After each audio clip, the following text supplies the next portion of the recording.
Assalamualaikum warahmatullahi wabarakatuh. Halo anak-anak, gimana kabarnya setelah 1 minggu liburan di rumah? Bukan liburan ya, liburan tidak hanya di atas kasur. Belajar di rumah gimana? Sudah dapat ilmunya? Mungkin tidak sesempurna kalau kita belajar dengan tatap muka ya, tapi coba kita pahami aja, kita pahami situasinya. Kalau memang mengharuskan di rumah aja dan kita belajar online, ya sudah, jangan marah-marah ya, ikuti saja perintahnya, karena apapun yang dilakukan oleh guru-gurumu pasti itu yang terbaik buat kalian. Oke, hari ini kita akan belajar bagaimana menaklukkan soal sinonim dan antonim. Kenapa Bu kok perlu ditaklukkan? Iya, karena ini salah satu soal yang nanti akan muncul di UTBK. Meskipun kita belum tahu ya UTBK sistemnya seperti apa ketika melihat situasinya seperti ini. Oke, kita tidak ada yang salah ketika kita mempersiapkan apapun yang perlu dipersiapkan, ya. Jadi kalau misal UTBK-nya besok, kamu sudah siap, kamu sudah sering latihan. Kalau misal nggak pernah latihan, selama liburan tidur-tidur aja, terus UTBK besok sama apa kamu? Sama apa pasti Bu? Iya. Kok bisa Bu? Ya, kamu nggak pernah, ibarat orang perang ya, kamu ini nggak punya pedang, terus tiba-tiba kamu depanmu ada preman-preman, terus nggak bisa apa-apa selain menyerahkan diri, ya kan? Makanya kalau misal tidak bisa apa-apa, pastikan kamu juga mencari bahannya. Jadi jangan hanya ibaratnya menunggu dari gurumu aja, tapi kamu juga harus mencari gimana Bu carinya Bu. Sekarang kan ada kelas-kelas online yang gratis, Bu, masih ada kode gurunya yang harus diisi, misal kayak gitu. Kita contoh aja ya, ini bukan promosi ya, karena saya nggak dapat apa-apa dari ini. Ada aplikasi namanya Zenius, itu bagus. Kenapa? Banyak soal-soalnya di situ, soal-soal UTBK itu lengkap di situ. Jadi kalian bisa belajar sambil tidur-tiduran lah, sambil di kamar mandi lah, di mana lah, itu sambil makan, nyemil-nyemil bisa belajar. Kenapa ada videonya nanti, ada materinya di situ. Oke, yang pertama ketika kita membicarakan tentang menaklukkan sinonim atau antonim, mari kita buka tips yang pertama. Mana ya? Oke, yang pertama adalah artikan. Gimana caranya mengartikan, Bu? Diartikan kalimatnya. Oke ya, kleptofobia itu kata-katanya. Nah, ketika ada tanda sama dengan, otomatis dia artinya sinonim. Jadi besok kalau misal kamu di soal UTBK tidak ada petunjuk apapun untuk mengerjakan, kamu harus tahu kalau sama dengan itu tandanya adalah sinonim. Kamu cari persamaannya. Misal kamu dari kata kleptofobia, apa itu kleptofobia? Dari mana itu kleptofobia? Kleptofobia itu terdiri dari dua kata, yang pertama klepto dan yang kedua fobia. Klepto itu artinya suka mencuri, kita tahu itu ya. Sedangkan fobia itu artinya ketakutan yang berlebihan atas suatu hal, ya. Berarti kita tinggal cari aja dua kata kunci itu, takut dan kecurian. Oke, kita ketemu jawabannya yang A. Ya, ini tips yang mudah ketika kamu mengartikan kata-katanya. Yang kedua, jadikan dia sebagai kalimat. Contoh ya, kenapa kok ada yang bisa dijadikan sebagai kalimat, Bu? Ada kata kelola, sinonimnya apa? A rawat, B urus, C pelihara, D awasi, E tata. Semuanya ini maknanya hampir sama, Bu. Jadi mungkin jawabannya bisa semuanya, tapi kan tidak mungkin orang buat soal dan jawabannya semuanya ya. Kita lihat dulu, baru kita terapkan untuk kalimatnya. Bu, bagaimana cara membuat kalimatnya? Cari kata-kata yang paling umum dan ketika dimasukkan semuanya itu bisa menjadi hal yang bagus. Contoh, sekolah itu menjadi favorit karena dikelola dengan baik. Ya, ada penalaran soalnya yang runtut, yang urut, yang jelas. Tidak ada yang tidak efektif dalam satu kalimat ini. Mari kita cari padanannya, mari kita cari kesamaannya. Yang A, sekolah itu menjadi favorit karena dirawat dengan baik. Ketika kita membicarakan kata rawat dalam kalimat ini, ya kan, otomatis dirawat itu bisa jadi bunganya yang dirawat, kalau ada tamannya dirawat, ada musolahnya dibersihkan, dicat dengan cat yang bagus, itu namanya dirawat, ya. Sedangkan apakah sekolah itu menjadi favorit ketika dirawat dengan baik? Sampean ya, baik. Apakah seperti itu? Tidak itu. Yang kedua, sekolah itu menjadi favorit karena diurus dengan baik. Coba kita membicarakan kata urus dalam kalimat ini. Diurus, loh Bu, diurus itu bisa dirawat loh Bu. Iya, bisa dirawat. Diurus kelasnya, diurus tamannya, diurus musolahnya mungkin.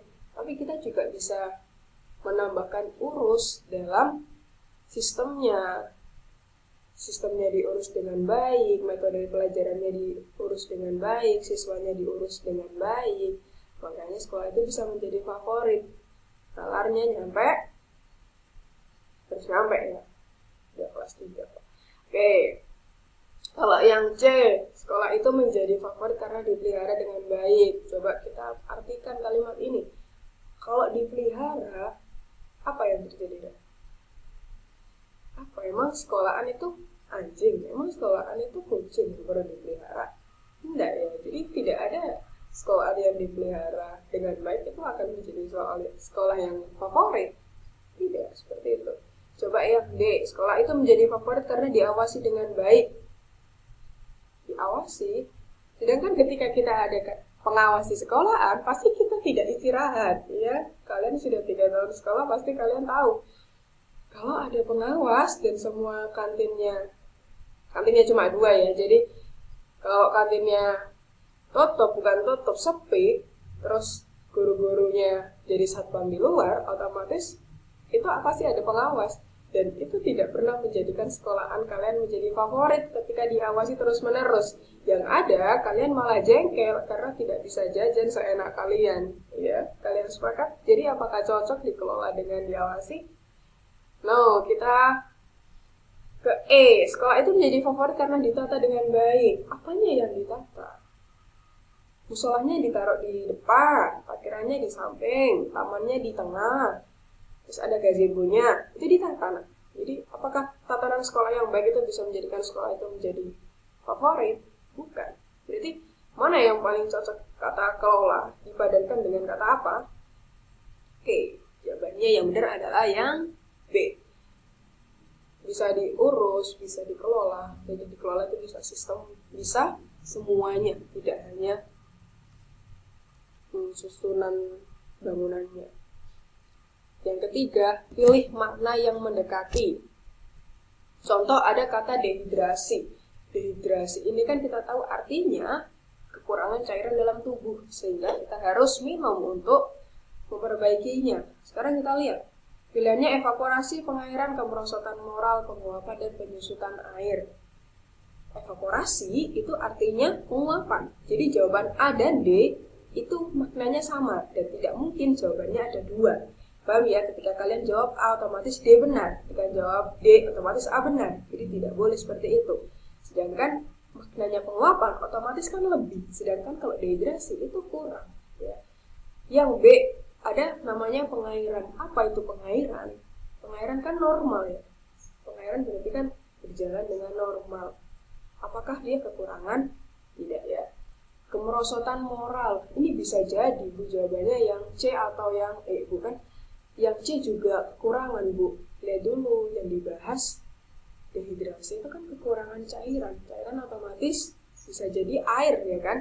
Kalau moral itu sikap. Masa kekurangan sikap? Tidak sesuai ya. Berarti jawabannya yang paling benar adalah penyusutan air. Kenapa? Karena yang kurang dipadankan dengan yang kurang. Oke. Kita lihat tips yang keempat. Ada kata E dan I. Contoh ya nak, ketika kita mendengar kata ekspor, otomatis lawannya impor. Ya, kita lihat soalnya. Emigrasi itu sebenarnya salah itu. Itu bukan sama dengan, tapi tanda anonim. Jadi tanda lebih dari dan kurang dari dijajarkan. Jadi bentuknya seperti kucing kalau di emot-emot ya. Dan emigrasi, oke, jangan terpaut sama tandanya ya. Emigrasi apa lawannya? Ketika ada E, otomatis bawahnya bisa I.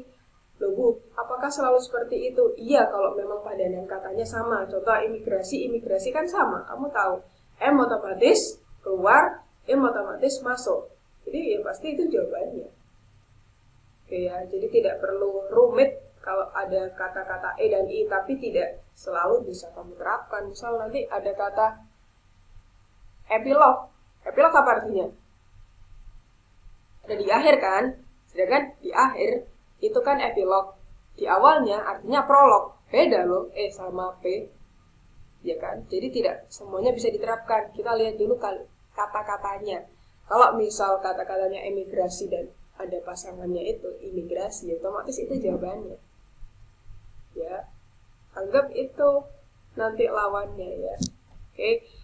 Cukup sekian tips dan triks dari saya untuk soal sinonim dan antonim.